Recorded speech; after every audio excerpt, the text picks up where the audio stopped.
नमस्कार दोस्तों, मैं पंकज सक्सेना पुनः उपस्थित हूँ आपकी सेवा में।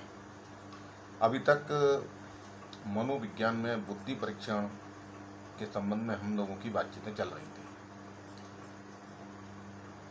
बुद्धि परीक्षण के बारे में आप लोगों को कई बार पिछले टॉपिक में बताया गया है कि बुद्धि परीक्षण क्या होता है और बुद्धि परीक्षण कैसे किया जाता है।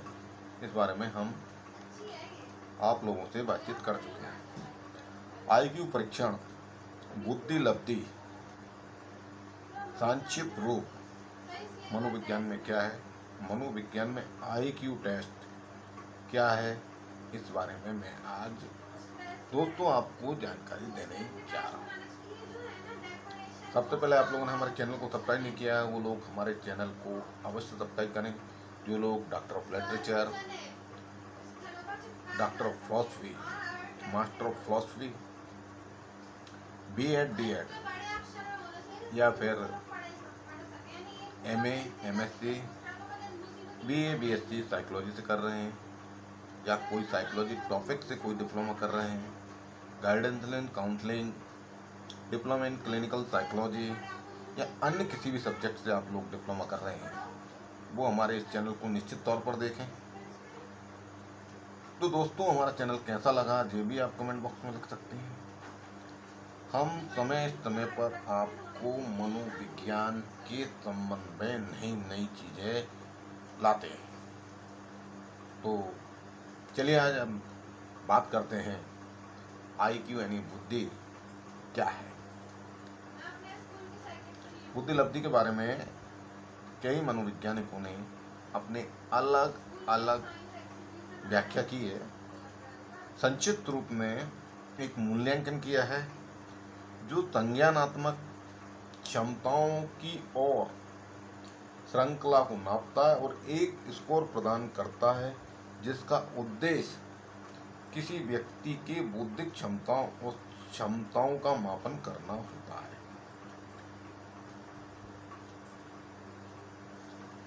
बुद्धि परीक्षण कितने प्रकार का होता है?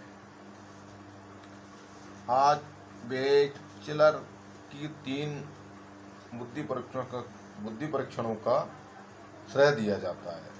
बेक, स्टल एंड डल्थ इंटेलिजेंट स्केल, 4वां संस्करण WAIS-IV, Wechsler intelligent scale for children's WISC-V और बैचलर प्रोडुकुलन ऑफ प्राइमरी इंटेलिजेंट स्केल संशोधित WPPSI 3rd बैच इसलर 2002।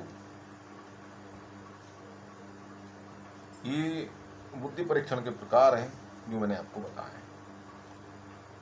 अब हम कई अन्य चीज़ों पर भी चर्चा करेंगे। आईक्यू परीक्षण बुद्धि भागफल संक्षिप्त रूप है, एक मूल्यांकन है जो संज्ञानात्मक क्षमताओं की एक श्रृंखला को मापता है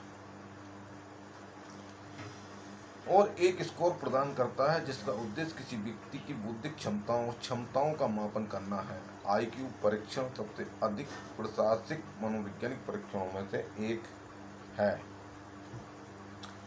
ऐसा कहा जाता है कि जबकि आईक्यू स्कोर बौद्धिक क्षमताएं या किसी की अपेक्षित क्षमताओं को निर्धारित कर सकता है, इसका मतलब यह नहीं है कि वे बुद्धिमान है। बुद्धिमान इतने सारे अलग अलग भावनात्मक और अनुभवनात्मक स्थानों से आती है कि यह निर्धारित करने के लिए कोई एक परीक्षण नहीं है कि कोई व्यक्ति कितना बुद्धिमान है। आईक्यू परीक्षण कुछ चीज़ों के लिए सहायक होते हैं, जैसे विकलांगता का निर्धारण करना और दूसरों के लिए कम। यह समझने के लिए इन अंकों का वास्तव में क्या मतलब है, यह देखना जरूरी है कि इन टेस्ट स्कोरों की गणना कैसे की जाती है। आजकल कई आईक्यू टेस्ट मानकीकृत और उस आयु वर्ग के लोगों के लिए मानक के विरुद्ध व्यक्तिगत प्रदर्शन की तुलना करके स्कोर निकाले जाते हैं, जबकि कई परीक्षण अपने स्कोर प्राप्त करने के लिए समान तरीकों का उपयोग करते हैं। यह भी ध्यान रखना महत्वपूर्ण है कि प्रत्येक आईक्यू परीक्षण अलग है। इसके अतिरिक्त स्कोरिंग विद्यार्थियों एक परीक्षण दूसरे परीक्षण के समान हो सकती हैं। आईक्यू एक प्रकार का मानक स्कोर है जो यह बताता है कि कोई व्यक्ति मानसिक योग्यता के मामले में अपने समक्ष समूह में कितना ऊपर है, कितना नीचे है। आईक्यू के मामले में शीर्ष 2% अंक प्राप्त करने वाले लोग के संगठनात्मक मेंटा इंटरनेशनल के अनुसार आईक्यू के प्रकार के बारे में अलग अलग मनोवैज्ञानिकों ने अपने विचार व्यक्त किए हैं। कई अलग अलग बुद्धि परीक्षण मौजूद हैं। उनकी विषय वस्तु काफी भिन्न हो सकती है। कुछ का उपयोग वयस्कों के लिए किया जाता है, लेकिन कई विशेष रूप से बच्चों के लिए डिजाइन किए गए हैं। कुछ सामान्यतः प्रयुक्त बुद्धि परीक्षणों में शामिल है, जैसे संज्ञानात्मक मूल्यांकन प्रणाली, बच्चों के लिए काफन-मैन्स मूल्यांकन बैटरी, स्टैनफोर्ड बीनेट इंटेलिजेंट स्केल, सार्वभौमिक अशाब्दिक बुद्धि परीक्षण, बैचलर्स व्यस्त बुद्धि पैमाना, बच्चों के लिए bachelor intelligent scale, VOOC card जान संज्ञानात्मक क्षमता परीक्षण। कौन सा आईक्यू टेस्ट सबसे अच्छा या ज़्यादा सटीक है? दुर्भाग्य से इस पर कोई आम सहमति नहीं है। इसके बजाय कुछ लोग सुझाव देते हैं कि प्रत्येक परीक्षण बुद्धिमान की एक अलग अलग धारणा की मापता है। इसलिए आईक्यू टेस्ट स्कोर इस बात पर निर्भर करता है कि क्या मापा जा सकता है और कौन सा टेस्ट लिया जा सकता है। अब प्रश्न उठता है कि इसे किसके लिए प्रयोग किया जाता है, किन किन लोगों के लिए ये आईक्यू टेस्ट प्रयोग किया जाता है। ये एक है प्रश्न है, इस बारे में भी आपको कुछ जानकारी देने के लिए मैं सोच रहा हूँ। आईक्यू परीक्षणों का उपयोग कई उद्देश्य के लिए किया जा सकता है या किया जाता है, जिसमें शामिल है शैक्षणिक मूल्यांकन,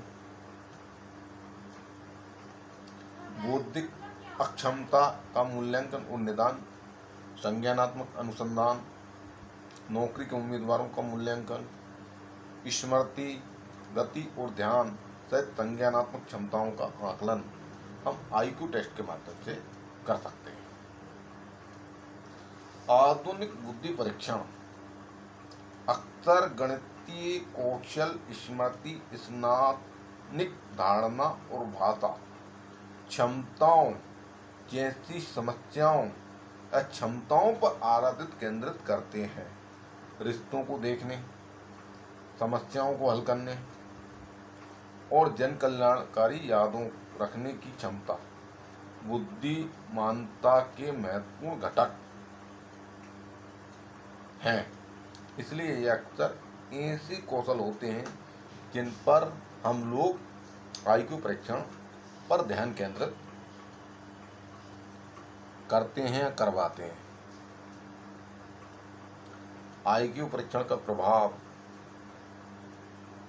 मानव जीवन पे आईक्यू परीक्षण का क्या प्रभाव पड़ता है? आईक्यू का एक जीवन के विभिन्न क्षेत्रों पर प्रभाव पड़ सकता है,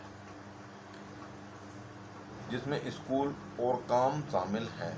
उच्च स्कोर अक्सर स्कूल में उच्च उपलब्धि से जुड़े होते हैं, जबकि कम स्कोर किसी प्रकार की बौद्धिक अक्षमताओं से जुड़े हो सकते हैं।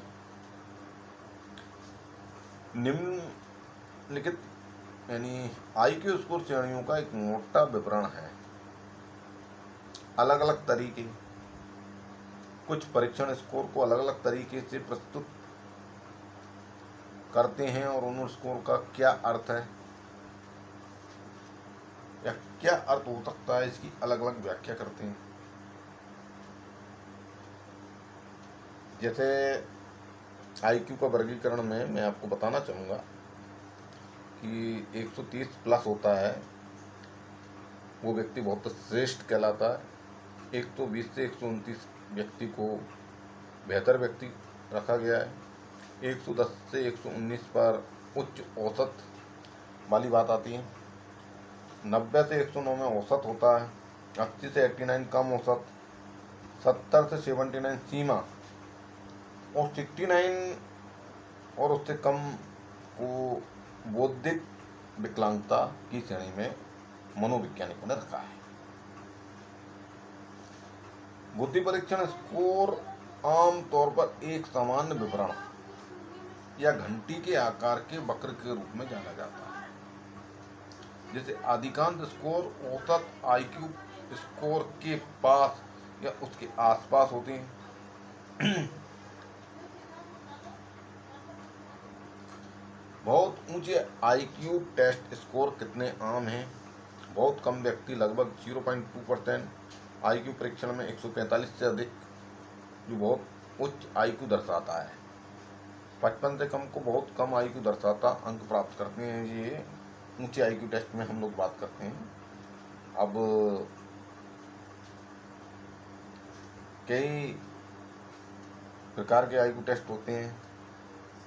आईक्यू परीक्षण के संभावित नुकसान क्या हैं, ये भी होते हैं, लेकिन जैसे भेदभाव भी होता है, भेदता भी होती है, विश्वसनीयता भी होती है।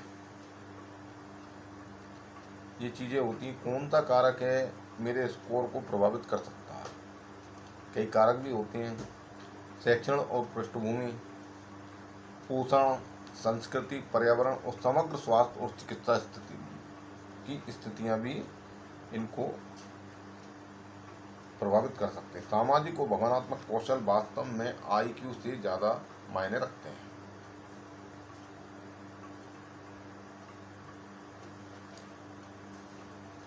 अब प्रश्न उठता है कि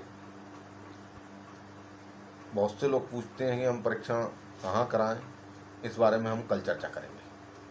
लेकिन जिन लोगों ने हमारे इस चैनल को सब्सक्राइब नहीं किया है, सबसे पहले आप हमारे चैनल को सब्सक्राइब करें। आपको किसी भी प्रकार की मानसिक रोग या आसंगत भय यानी फोबिया, नकारात्मक विचार आना, जैसे आत्महत्या करने का विचार आना, उल्टी सीधी बातें सोचना, नींद ना आना, या और भी कई प्रकार की समस्याएं जैसे पारिवारिक झगड़े, पति पत्नी के झगड़े या मानसिक तनाव में रहते हैं, पढ़ाई में मन नहीं लगना, तो आप अपने नज़दीकी साइकियाट्रिस्ट यानी मनोचिकित्सक या मनोवैज्ञानिक से परामर्श ले सकते हैं।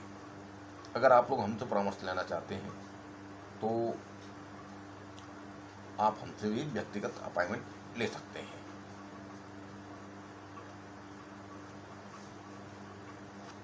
नमस्कार, जय हिंद।